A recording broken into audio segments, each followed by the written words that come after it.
মসজিদ বা মাদ্রাসার চাঁদা আদায়ের টাকা কাউকে ধার দেওয়া যাবে কিনা, বা ক্যাশিয়ার সেক্রেটারি সেই জমাকৃত টাকা নিজের কাজের জন্য খরচা করতে পারবে কিনা,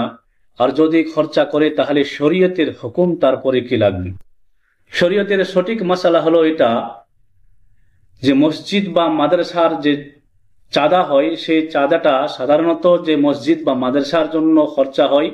এই খরচা ব্যতীত অন্য কোনো কাজে খরচা করা যাবে না। যেমন মসজিদের পরিষ্কার পরিচ্ছন্ন জন্য, বা মসজিদের কোনো খাদিম আছে ওনার বেতন, মসজিদের ইমাম, মসজিদের মুয়াজ্জিন, আর মসজিদের নির্মাণের কাজের জন্য এগুলো টাকা খরচ করতে পারবে। এছাড়া অন্য কোনো জিনিসের মধ্যে কাউকে ধার দেওয়া, বা যদি ক্যাশিয়ার এই মনে করে যে টাকাগুলো জমা আছে আর আমি নিজের ব্যবসায় লাগাই বা নিজের কাজের জন্য সেটা ব্যবহার করি, আর যখন মসজিদের প্রয়োজন হবে সেই সময় আমি সেই টাকাগুলো ফেরত দিয়ে দিব, এইভাবে খরচা করাটাও জায়েজ না, এটা না জায়েজ। বিরাদরান মিল্লাত ইসলামিয়া এই সম্পর্কে সদরুশ শরিয়া বদরুত তরিকা হযরত আল্লামা ও মাওলানা মুফতি আমজাদ আলী আজমি আলাইহির রহমাত ওয়া রিজওয়ান ফতওয়ায়ে আমজদিয়ার মধ্যে লিখেছেন, जब अतिया व चंदा पर आमदनी का दारो मदार है तो देने वाले जिस मकसद के लिए चंदा दे या कोई अहले खैर जिस मकसद के मुतालिक अपनी जायदाद वक्फ करे उसी मकसद में वो रकम या आमदनी सर्फ की जा सकती है, दूसरे में सर्फ करना जायज नहीं। এখানে পরিষ্কার বলেছেন যে যেই ব্যক্তিগুলো চাঁদা দেয় মসজিদ বা মাদ্রাসায়, তো চাঁদা দেনেওয়ালা যেই উদ্দেশ্যই চাঁদা দেয় সেই কাজেই খরচা করতে হবে, অন্য কাজে খরচা করা যাবে না।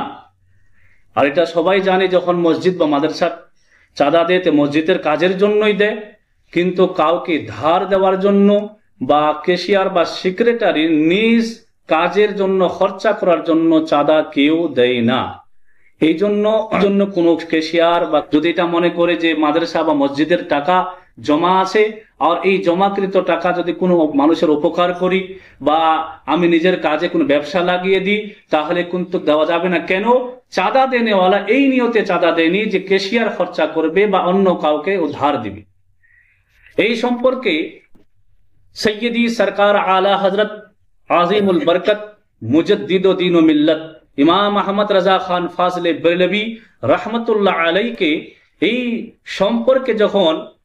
जिज्ञासा करा होलो तो आप अलैहिर रहमान ने जवाबन इरशाद फरमाया, हराम हराम, क्योंकि ये वक्फ पर ज्यादती है, हालांकि मुतवल्ली को बतौर मुहाफिज मुकर्रर किया जाता है ना कि जाय करने वाला। अर्थात सैयदी सरकार आला हजरत इरशाद करेছেন এটা একদম টোটালি হারাম, কাউকে ধার দেওয়া, নিজের কাজের জন্য ব্যবহার করা। তারপরে ইরশাদ করে বলেছেন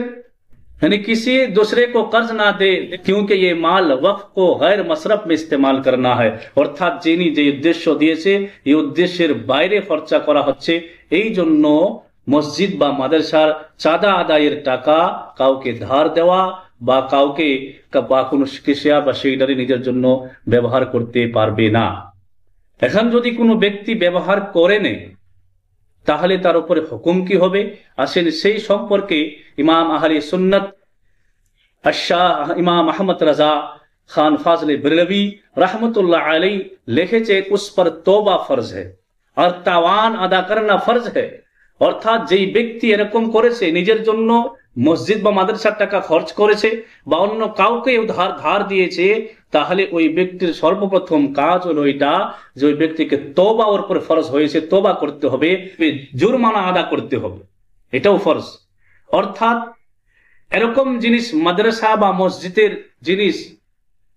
কাউকে দিয়েছে বা কেউ নষ্ট করে দিয়েছে, তাহলে যদি ওর হুবহু জিনিস মার্কেটে পাওয়া যায় তাহলে ওই জিনিসটা ওই মসজিদে কিনে নিয়ে দিতে হবে। আর যদি ওর হুবহু জিনিস না মিলে তাহলে ওটার মার্কেটের মধ্যে যে দাম হবে সেই দামটা ওকে এই মসজিদ বা মাদ্রাসাতে যেখান থেকে নিয়েছে ওকে দিতে হবে। একদম টাকা কেউ নিয়েছে, তো টাকাটা যতটা খরচ করেছে ততটাই ওকে ওকে ভরপাই করতে হবে মাদ্রাসা বা মসজিদে।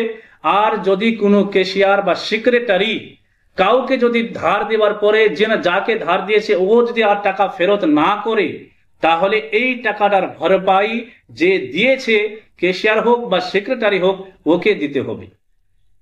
মাফ হবে না, ওকে দিতেই হবে। তো বিরাদরান মিল্লাতে ইসলামিয়া বোঝা গেল যে মাদ্রাসা বা মসজিদের টাকা কোনো ব্যক্তিকে ধার দেওয়া বা নিজের কাজের জন্য এই মনে করে যে টাকাটা জমা আছে পরে দিয়ে দিব,